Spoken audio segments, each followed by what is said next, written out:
ಶಾಸಕ ರಹೀಂ ಖಾನ್ ಅವರು ಕಂಟಿನ್ಯೂ ಆಗಿ ಗೆದ್ದುಕೊಂಡು ಬರ್ತಾ ಇದ್ದಾರೆ. ಆದ್ರೆ ಬೀದರ್ ನಗರದಲ್ಲಿ ಇವತ್ತು ಗುಂಡಿಗಳಿಂದ ರಸ್ತೆಗಳಲ್ಲಿ ಗುಂಡಿಯೋ ಅಥವಾ ಗುಂಡಿಯಲ್ಲಿ ರಸ್ತೆಯೋ ಅಂತಾನೇ ಗೊತ್ತಾಗ್ತಾ ಇಲ್ಲ.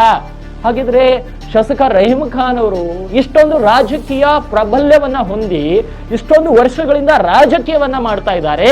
ಕೇವಲ ಇಲ್ಲಿಯ ತನಕ ಇವರ ರಾಜಕಾರಣದಲ್ಲಿ ಬೀದರ್ ನಗರದ ರಸ್ತೆಗಳು ಸುಧಾರಣೆ ಕಂಡಿಲ್ಲ ಅಂದ್ರೆ ಜನ ಏನನ್ನ ಅರ್ಥ ಮಾಡ್ಕೊಳ್ಬೇಕು? ನಿಮ್ಮ ಆಡಳಿತದ ಪರಿ ಎಂಥದ್ದು ರಹೀಂ ಖಾನ್ ಅವರೇ?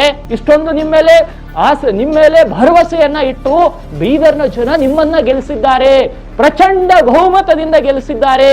ಅವರ ವಿಶ್ವಾಸವನ್ನ ರಹೀಂ ಖಾನ್ ಸಾಹೇಬ್ರೆ ತಾವು ಉಳಿಸ್ಕೊಳ್ಬೇಕಲ್ಲ. ರಹೀಂ ಖಾನ್ ಸಾಹೇಬ್ರೆ, ನಿಮ್ಮ ಮೇಲೆ ಭರವಸೆಯನ್ನ ಮಾಡಿ, ನಿಮ್ಮ ಮೇಲೆ ಒಂದು ಹೋಪ್ ಇಟ್ಕೊಂಡು ಜನ ನಿಮ್ಮನ್ನ ಗೆಲ್ಲಿಸಿದ್ದಾರೆ.